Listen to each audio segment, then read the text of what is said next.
Hello again. Glad that you're back or still here. Thank you for that. And thank you for not getting up and leaving before we're done. Just from me to you. Today we're in Acts chapter 17, which is one of my favorite chapters of the book of Acts because of the speech that Paul gives. It is an incredibly powerful speech, arguably maybe the greatest speech ever delivered by man, with the exception of Jesus. If we don't count Jesus in there, then I would say most definitely the greatest speech ever delivered by man. But just to give us a quick recap where we are, this is the middle of Paul's second journey, if we want to call it the middle.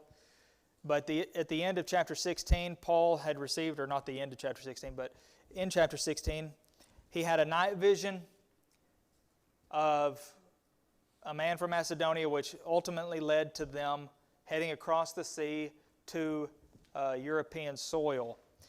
And I made a reference last week to just how different the two journeys were geographically speaking. This is the first mission, Paul's first mission, and you can see how it just, they shot over, went immediately north, and then went back eastward, and then just reversed and came back.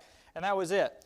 The second journey, however, has gone way, way beyond a totally different path, for one thing, and then far beyond that even, as far as distance. And this is pretty much just the beginning of that.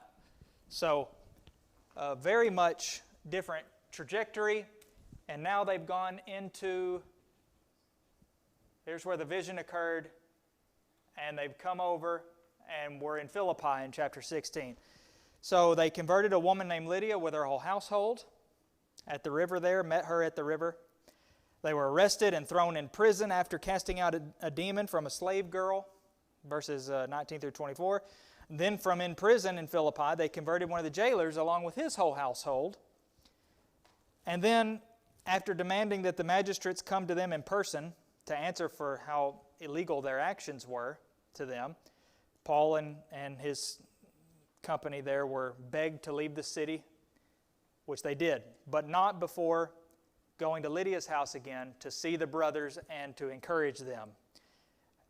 And after they did that, they continued on from Philippi and headed west and then ultimately southwest, where they would end up in Thessalonica shortly.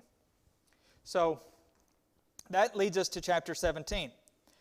Now it says, when they had passed through Amphipolis and Apollonia, they came to Thessalonica, where there was a synagogue of the Jews. Now remember, in Philippi, there had not been a synagogue of the Jews.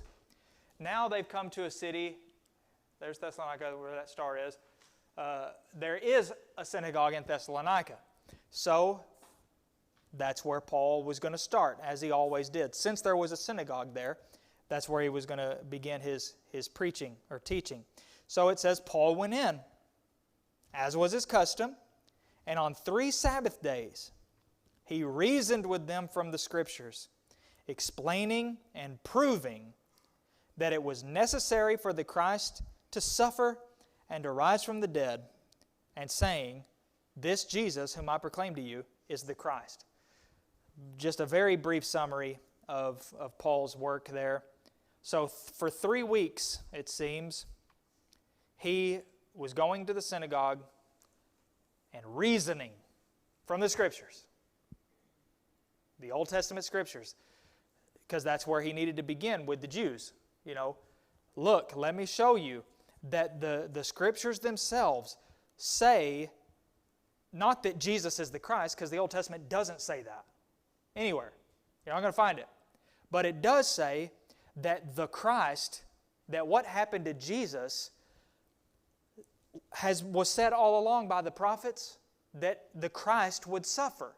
So that's just a strong case and evidence that at least to get them to not write Christ off or Jesus off completely because, well, he was killed. Because how could it be the Christ if he's dead?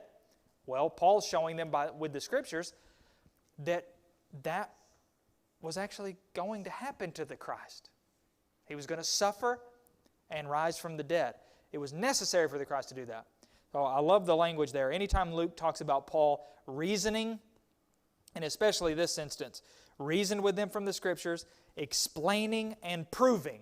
So 3 different verbs there. Reasoning, explaining, proving. And some of them were persuaded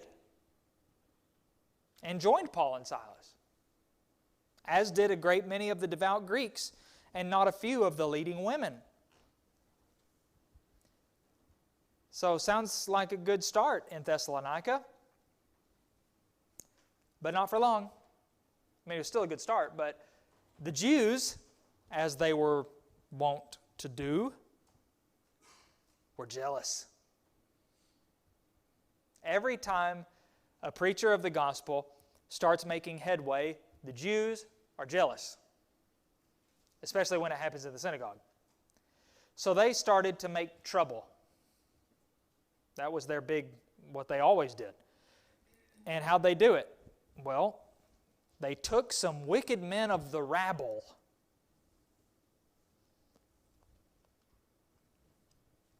formed a mob, and set the city in an uproar. All deliberate, all intentional. They chose the kind of men that they needed to choose to make this kind of thing happen. These vile, coarse kind of men, rough types, didn't have anything better to do than to cause some kind of trouble. They chose these kind of men specifically to form a mob and to set the whole city in an uproar. And it got maybe even more out of hand than they were intending for it to, because it says that they took, they attacked the house of Jason. Now, we don't even know who Jason is. Anybody remember the last time the name Jason was recorded in the book of Acts? Well, if you don't remember, you kind of do remember, because it never was. That's why you don't remember, because Jason, he's not in there. But apparently, he was a Christian, and of such status or something that these people assumed that Paul and Silas were connected to him. And maybe they were. Maybe they were staying there. We're not told that specifically, but for some reason this group thought that. So they went there, and the verb that is used for attacked has the connotation of this wasn't just a one-time thing. That's how it sounds in English. They attacked the house of Jason. But apparently several different times, or at least it wasn't just one and done kind of thing, but they continuously, persistently were doing this to try to get, because who they really wanted was Paul and Silas. But they didn't know where they were, apparently, so all they could do was go to the house of Jason. When they couldn't find Paul and Silas, verse 6 says, they dragged Jason and some of the brothers before the city authorities, shouting, "These men who have turned the world upside down have come here also, and Jason has received them." We have no reason to question that. It seems that they got that information, so this is sort of a implication that Paul and Silas were staying with Jason while they were at Thessalonica, or at least had been received by them in some way. And they charged them with all acting against the decrees of Caesar, saying that there is another king, Jesus. So that claim, at least, was true. And it was technically against the decrees of Caesar. That was the great temptation for the Christians of the Greek world at that time, to say that Caesar is Lord. And those aren't just empty words that a Christian could say. You know, the whole thing, you cross your fingers, you know, put them behind your back or whatever, or you cross your fingers and your toes, or, you know, whatever, and whatever you say doesn't count. You know, kids might do that, but, you know, some adults apparently think that that's a real thing too. Or maybe, you know, my fingers are crossed in my mind. I don't really mean it. I'm just going to say it so they don't kill me, but I don't really mean it. No, the first century Christians didn't play any games like that. So to say that Caesar is Lord, they understood means that Jesus is not Lord, and vice versa. To say that Jesus is Lord is to say that Caesar is not. So it's a little more complicated than, well, Caesar is Lord in a way, you know, because, you know, he's the emperor.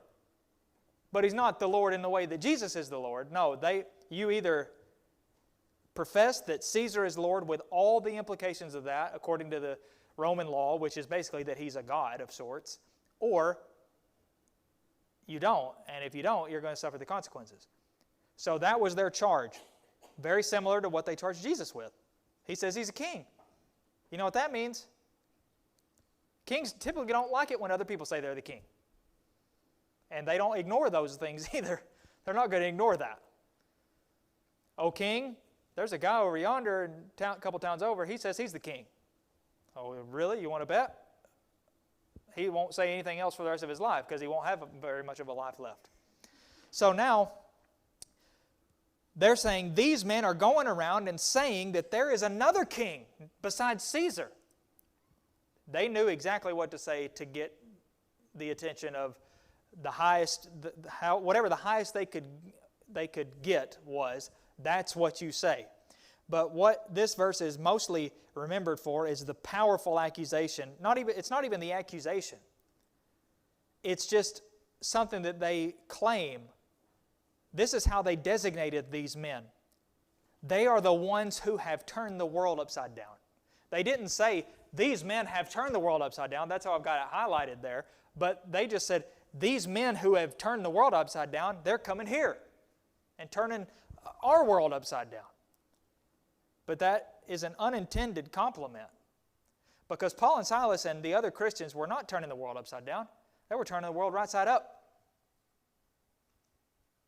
If we want to get technical, Adam and Eve turned the world upside down with the devil's help. Ever since then, God's been working to help man turn it right side up. That's what they were doing. But they viewed this as they were turning the world upside down. Because so many of their teachings of the principles of Christianity are utterly against their whole way of life. And it may be against our way of life. Just because we are blessed enough to have been born in the United States of America doesn't mean that there aren't people in the United States of America whose lifestyle is totally upside down from Christianity. So when they hear the gospel, they might feel the same way and reject it for the same reasons. Of course, we know that these men were rejecting it because they were jealous. Yep. Well, that's exactly what's going on today. Those of us who say there is an absolute truth are considered hateful. It's hate speech. Yeah. If we don't accept the craziness. Only if your absolute truth disagrees with them. Right. Okay. Unless we say it's okay for them to act like this, then we are considered, basically that's why there are Christians in trouble, because we say our kingdom is not of this world. We are a part of a kingdom that's eternal. And that's speaking against the government. Yeah. That's speaking against. Yeah, thankfully we don't live in a monarchy, so there's really nobody even tries to make an issue of saying Jesus is king is treason to the United States of America because we don't have a king, and pretty much everybody understands that. The problem with the whole idea of being offended by absolute truth is that even the people that are offended by absolute truth aren't offended by absolute truth. They're just offended by certain truths. And nobody truly, consistently believes that there's no absolute truth. Nobody does, because it's a self-contradictory belief. If you say there's no such thing as absolute truth, then you've just contradicted yourself, because how can you say that's an absolute truth? If there's no such thing as absolute truth, then that is the only absolute truth, is that there is no such thing as absolute truth. And yet they say that as an absolute truth, which they also say everything else they believe is an absolute truth. It's an absolute truth that you should not judge anybody else for anything that they do. But they don't even believe that, do they? They don't think any people should just get to go around killing people left and right for no reason. So who are they to say they can't do that? They don't think we should be able to pray in public or Yeah. Well, as long as unless you're a Muslim, then we can't tell them not to pray, because that's offensive. It's not offensive. You see, Christians they're the main targets. But they say that's your truth. Yeah. In other words, truth is housed in each individual. I know my truth. Yeah. I hate that concept. But that's what The only way that exists is my truth is, whatever is true about me. That's my truth. But as far as truth, things that are true, I don't get my truth. You don't get your truth and I don't get my truth. If it's true, it's true. And if the evidence suggests that it's true, then a person ought to accept it as true. So there are things, objective things that people can see are true or are not true if they want to. But it's whenever people want to do whatever they want to do is whenever suddenly everything is so offensive. Because you have a problem with what I do. I don't have a problem with the people that have a problem with the things I have a problem with. But if I wanted to be consistent, I wouldn't like it when anybody has a problem with anything. But that's not what we see. We see people, it's all double standard and one-sided. Just like racism. Everybody should be against racism of all kinds. But nobody has a problem with racism against Caucasian people. Nobody even talks about it like it doesn't exist. It's only when Caucasian people are allegedly racist against any other type. Well, if I really want to be against racism, I'll be against all racism. Not picking and choosing based on my political party's talking points or anything like that. Same thing with sexism. I ought to be against sexism across the board, not just depending on who the woman is. And sexism could go the other way too, for that matter. It's not just about women, but anyway, it's been made that way. So if the world's upside down, you can't blame the gospel. You can't blame Christianity. You need to blame the opposite. These men, maybe they were turning the world upside down, but that's because it already was upside down. And now they're just, the teachings of Jesus are I won't say they're designed to turn the world back the way it was or should be, but it does do that as a result, if people would obey the teachings of the gospel. So this poor man Jason and whoever else was with him, some of the brothers, they get the brunt of the aggression because they're the only ones they can get their hands on. So they drag them out there, charge them with this, and it says the people and the city authorities were disturbed. They were disturbed because there's one thing that is a terrible nightmare for any low-level authority in the Roman world, and that is a breaking of peace. You know why? Because whenever there is an area that of unrest and turmoil uprising, the more it boils up, the more the bigwigs are likely to hear about it. You see, this was one of Pilate's big dilemmas. This was part of the thing, that made, again, he could have set Jesus free, but he thought his hands were tied because, politically speaking, they were. The Jews had him they had him trapped, backed into a corner, and he made the wrong choice still. But his big worry was, this is going to get out of hand and I'm going to get in trouble for not doing my job well enough. So if I let this man go and the people that want him dead just turn the place and literally actually turn it upside down. It's my head because I'm going to answer for why didn't you just do what they wanted to keep this peace, to keep the peace? Well, that's a terrible principle to live by as a governing body, because whenever the thing to do to keep the peace is wrong, you shouldn't do the thing to keep the peace. Doing what is right is always the thing that ought to be done. So that's why they were disturbed. We're going to catch the attention. The eye of Rome is going to be on us, and we don't want that. So they were disturbed. So they took money as security, the ESV says, from Jason and the rest, basically bond, if we want to call it that, bail, and they let them go. So the brothers, verse 10, immediately sent Paul and Silas away by night to Berea. And when they arrived there, they went to the Jewish synagogue. So again, now they're having to leave again. And we learn elsewhere that Paul was not ready to leave Thessalonica. Thessalonica is a very well-known city in Scripture, mainly because there are 2 books of the New Testament written to them. And Paul speaks almost more highly of them than he does any of the others. We know that the Philippian congregation was extremely, had a special place to Paul. It was his words to them, and the way that letter reads is very tender and emotional, full of affection.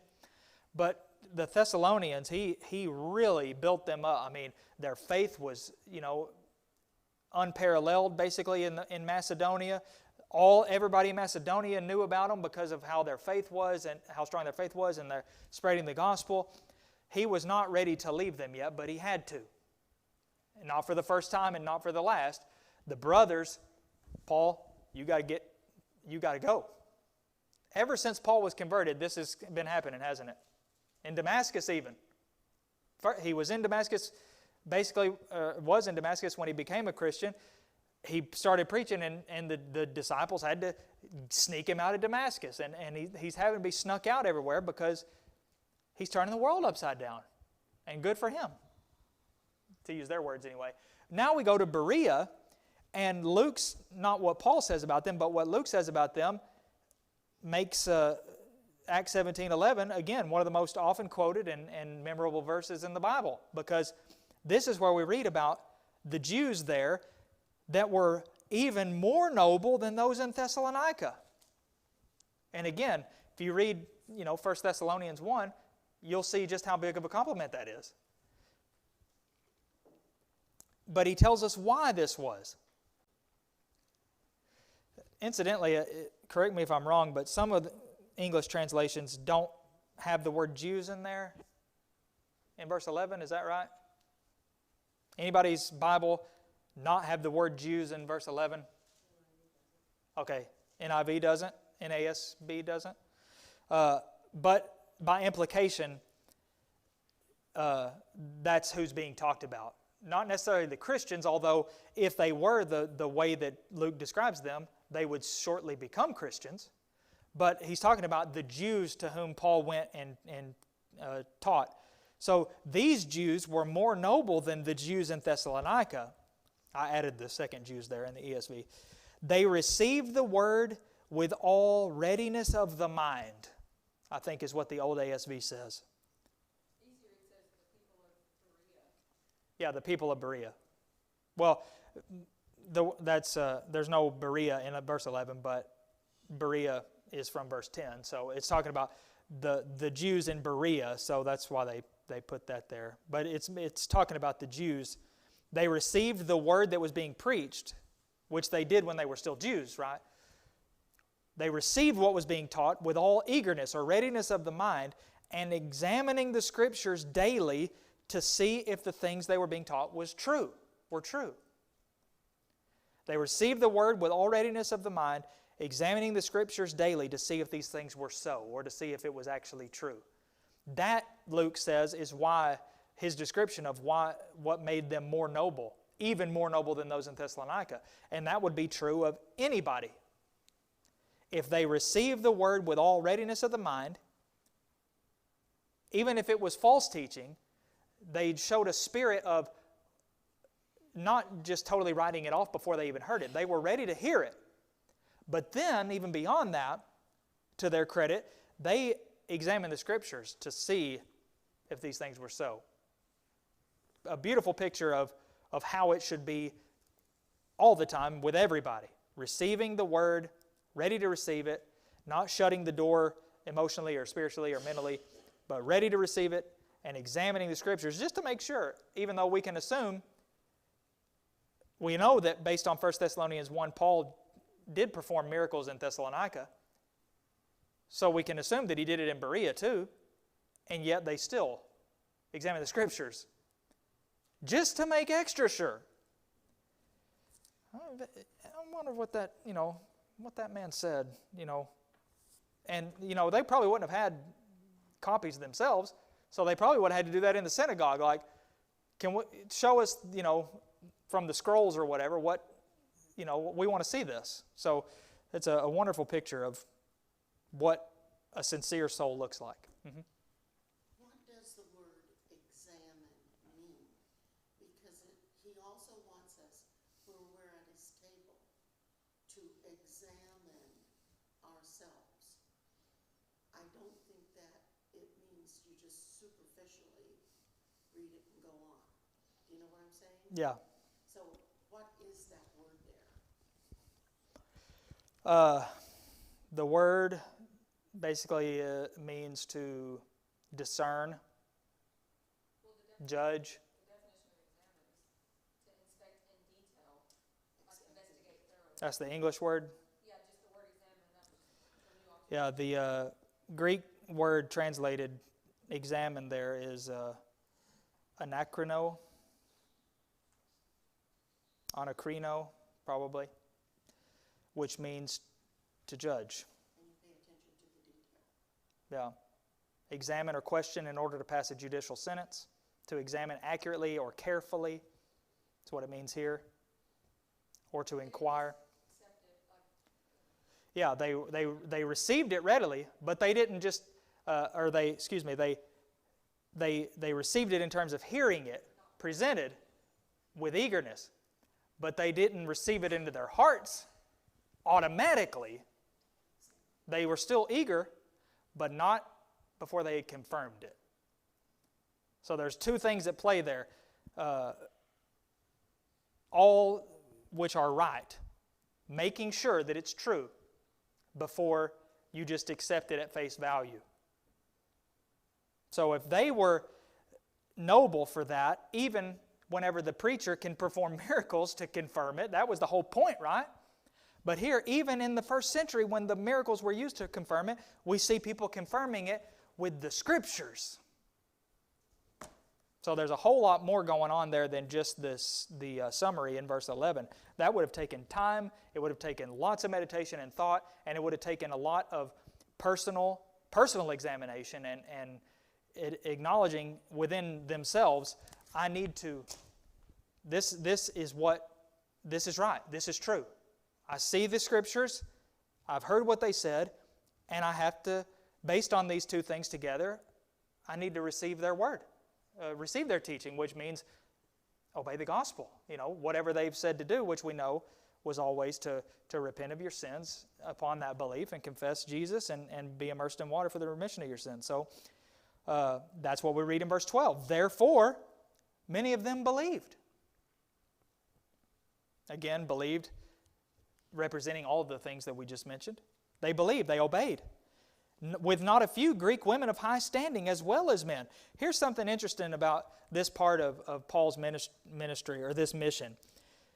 In 1 Corinthians 1, or maybe it's chapter 2, he makes reference to the fact that, look around you and see that not those of high status and high education and high personal influence obeyed the gospel, but the lowly people. And yet, we see a pattern almost in the Macedonian ministry of the opposite. If you look at verse 4, he persuaded a great many of the devout Greeks and not a few of the leading women.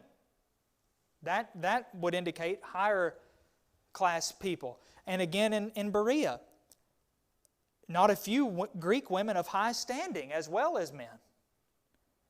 It's just it's backwards almost. And yet, remember who it was that turned the city in an uproar? Some of these wicked men of the rabble, or the lower class, lower education people. It's just an interesting little piece of information. It seems to be backwards of the normal order of the kinds of people that generally responded to the gospel. So they had honest hearts, they were diligent students, they were reverent, they were persistent, they were logical. All of which we should be when it comes to study of Scripture and truth. And so they believed. They were honest.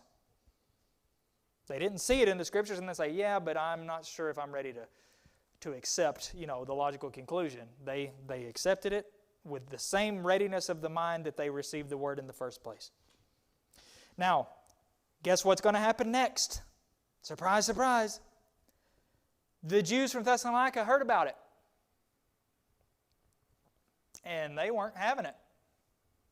So, it says, when the Jews from Thessalonica learned that the Word of God was proclaimed by Paul at Berea also, they came there too, agitating and stirring up the crowds. It's their best tool. Will stir up the crowds. Maybe a side point from this is it's a little too easy to stir up crowds because they didn't seem to have any trouble doing it everywhere they went. Stirring up the crowd against these certain men. Mm-hmm. In political movements, and I know it's been talked about a lot lately, in communism, I forgot the guy's name now, but he basically referred to them as useful idiots because obviously the Jews here and the people knew that it was important to their salvation, to the eternal things, that they know what God said. Mm-hmm. Whereas useful idiots, they can just look at it. I mean, they just use their emotions and they run from them. Yeah, emotions are great, as far as that goes. It's one of the things that sets humanity apart from, the animal kingdom, but you can't let it control. That's the thing. Once you let your emotions dictate what you do, you've got it backwards, and you're destined, you're doomed to make a mistake of some level somewhere. But using your emotions with you in control, that's good. You shouldn't just shove your emotions, as if they're meaningless, but don't let them take control. That's when the bad things start to happen. Well, that's what happens today, like Joe said. Emotionalism, running rampant, twisting words, twisting people's actions as far as their motivations or what they're really trying to do to get people all afraid, and then the news headlines are not even accurate, they're not even true because they're twisting that, and and that happens on both sides of the political spectrum. Maybe happens more on one than the other, but still it does happen on both sides.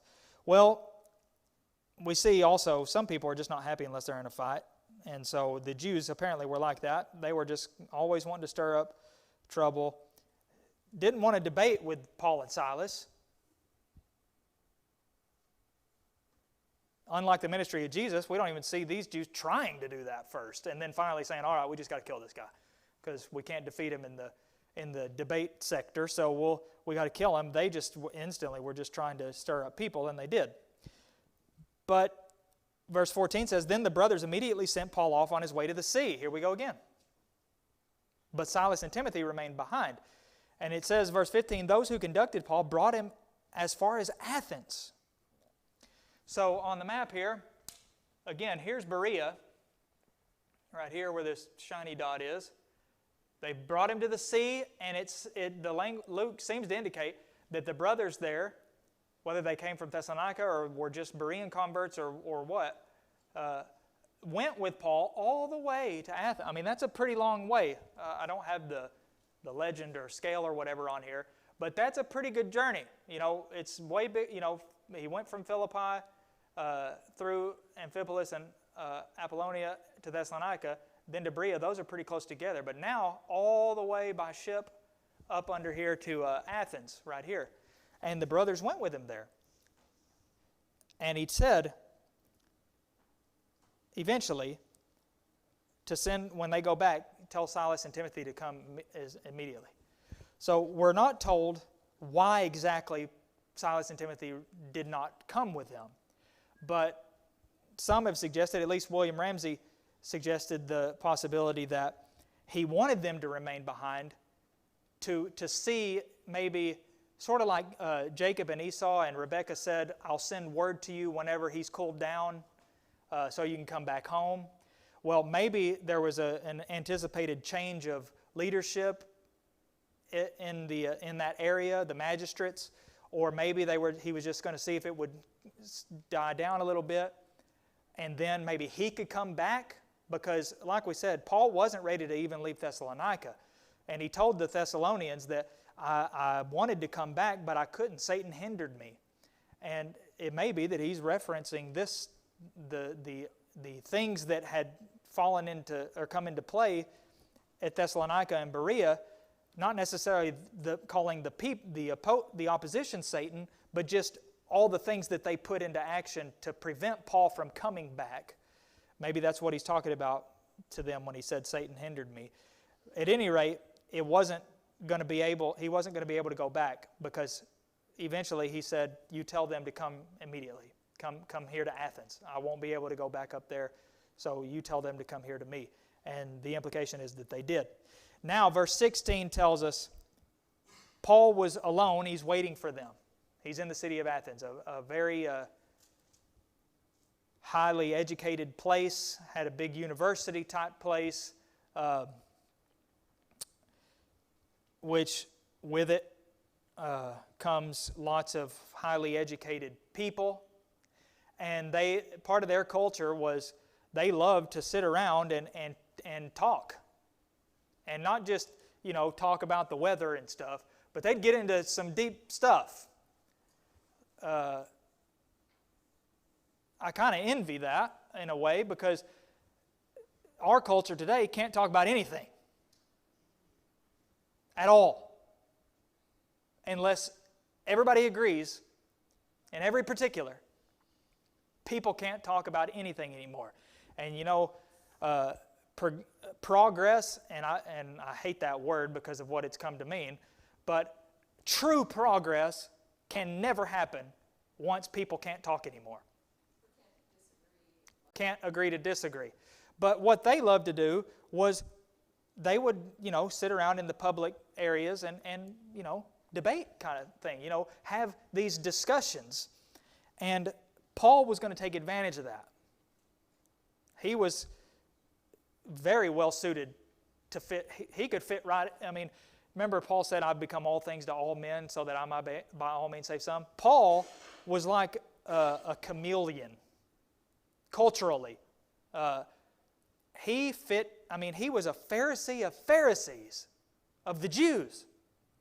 And yet, he's going to walk right into Athens and be right there among them, just like he's one of their own, because he knows things. He's educated. He knows things about other cultures, about other people, which is a strong incentive for us to learn more about other religions, other cultures, so that we will be more enabled to talk to people from those cultures and religious backgrounds.